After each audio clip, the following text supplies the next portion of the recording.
Le parti pris. Le parti pris, chaque matin, une actu, un point de vue. Et ce matin, le parti pris, c'est le vôtre. Bruno Felouz, bonjour.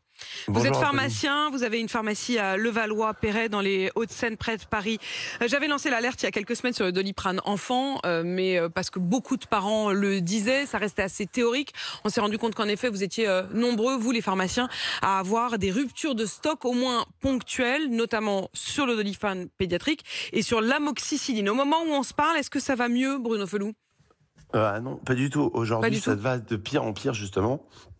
Il faut savoir que les Doliprane, toutes les formes galéniques en sirop sont en rupture. Le Doliprane suppo est en rupture.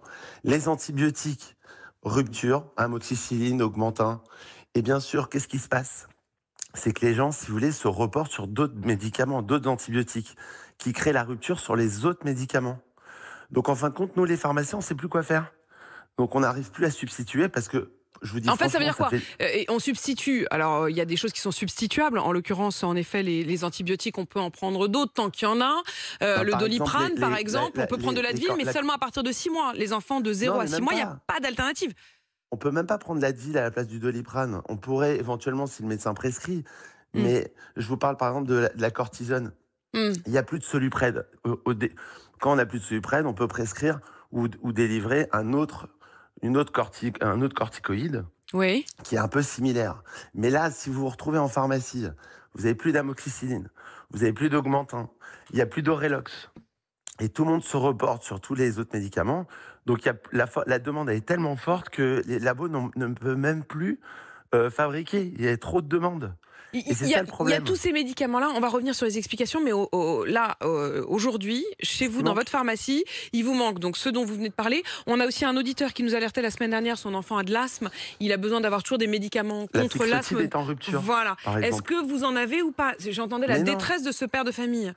Mais vous vous rendez même pas compte, c'est catastrophique. Il manque. On se croirait dans un pays sous-développé. En 1920, on essaie de trouver des traitements alternatifs pour pouvoir traiter nos patients. On est en pleine saison hivernale. Il y a des pathologies toute la journée en France et on a un manque de médicaments, on a un manque de produits. Qu'est-ce qu'on fait ? Je ne comprends pas. Vous dites c'est du jamais vu. On entend tous les pharmaciens qui disent qu'ils ne comprennent pas, que les explications sont quand même diverses. Il y a des questions effectivement de forte demande. Ça, c'est tout simplement l'offre et la demande parce qu'il y a en effet cette triple épidémie qui sévit en ce moment même en France. Il y a aussi la question quand même de la libération des prix. Quand on voit que nos voisins allemands qui subissent exactement les mêmes tensions sur le stock que nous, ont pris la décision d'augmenter le prix du Doliprane enfant, enfin des produits enfants. Ça veut bien dire quand même que les labos font un peu moins qu'avant parce que ça leur rapporte pas assez ? Alors peut-être qu'il y a de l'export et tous les labos font de l'export à travers l'Europe, à travers le monde et peut-être ils privilégient certains pays. Mais moi j'appelle notre ministre de la Santé peut-être à s'occuper de la France au lieu de s'occuper d'autres pays, je sais pas, mais au moins réquisitionner des labos pour fabriquer, imposer aux laboratoires de fournir les pharmacies, les officines en France, parce que là, on est ultra tendu. Donc, vous avez une accumulation de pathologies hivernales, vous avez le Covid, vous avez la grippe, et je peux vous dire que la grippe est beaucoup plus forte cette année que les années précédentes, et même presque plus forte que le Covid.